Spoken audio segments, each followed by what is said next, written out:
السلام عليكم ورحمة الله وبركاته، وأهلا وسهلا بحضراتكم، يا رب تكونوا بخير. النهاردة بإذن الله هنتكلم عن أسوأ الصفقات اللي تعاقد معها الأهلي في السنوات الأخيرة. لعيبة ما قدمتش المطلوب والمنتظر منها للفريق، بعضهم بسبب سوء مستواه وبعضهم بسبب عقليته السيئة التي لم يستطع التأقلم مع نظام النادي الأهلي. في البداية ما تنساش تصلي على رسول الله وتدعي إخواتنا، ويلا بينا نبدأ حلقتنا. جون أنطوي، هداف الدوري المصري عام 2014 مع الإسماعيلي، يتعاقد معاه النادي الأهلي مقابل مليون دولار قادمة من نادي الشباب السعودي، وكان من المنتظر يصبح اللاعب من هداف النادي الأهلي.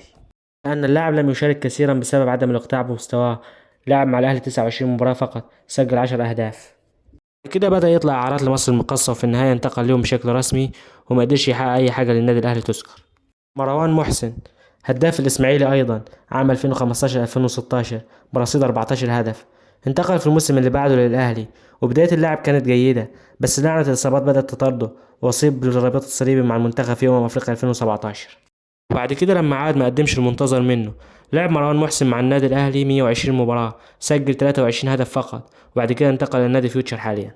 جيرالدو، تعاقد الأهلي مع الأنجولي جيرالدو في شتاء عام 2019 بصفقة بلغت قيمتها 17 مليون جنيه، والأهلي كان بيعاني من أزمة في الفترة دي على مستوى كل المراكز. نظرا لقيمة الصفقة فكان من المتوقع أداء عالي من اللاعب، إلا إن خليني أقول لك إن اللاعب كان سيء جدا وغير متطور تماما، ما كانش ليه أي بصمة مع الفريق.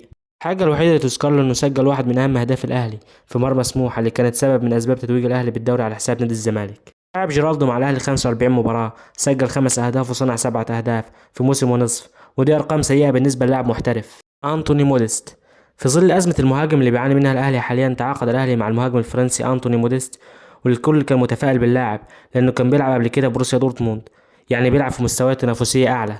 بس لما جه اللاعب اتضح إن اللاعب غير جاهز بدنيا وذهنيا تماما، لما زال حتى الآن ما وصلش للفورمة المطلوبة منه، ومعظم الماتشات بيظهر مستوى سيء جدا. بواليا، تعاقد الأهلي مع المهاجم الكونغولي والتر بواليا مهاجم الجونة، واللي مكسر معاهم الدنيا حرفيا، واللي متعرفش ايه اللي بيحصل للعيبة لما تيجي النادي الأهلي، مفيش أي تألق تماما. متعرفش ايه سر عدم تألق المهاجمين مع النادي الأهلي في السنوات الأخيرة، ونظرا لقيمة الصفقة اللي بلغت قيمتها مليون وتمنمية ألف دولار، اللاعب ما قدمش أي حاجة للفريق. لعب بواليا 31 مباراة مع الأهلي، سجل 5 أهداف فقط. صلاح محسن، الموهبة الأبرز في السنوات الأخيرة، اللاعب ذو العقلية الضعيفة، لاعب خد فرص كتير مع النادي الأهلي بس مفيش مرة أثبت نفسه مع النادي.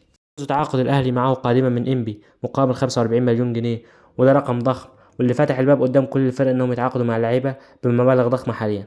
واللي ما قدمش اللاعب أي حاجة في بدايته، وبدأ يطلع عروض كتيرة ويرجع للأهلي، وفي كل مرة بيبقى الجمهور عايز يتألق ويثبت نفسه، بس هو ما يكونش مركز مع الفريق.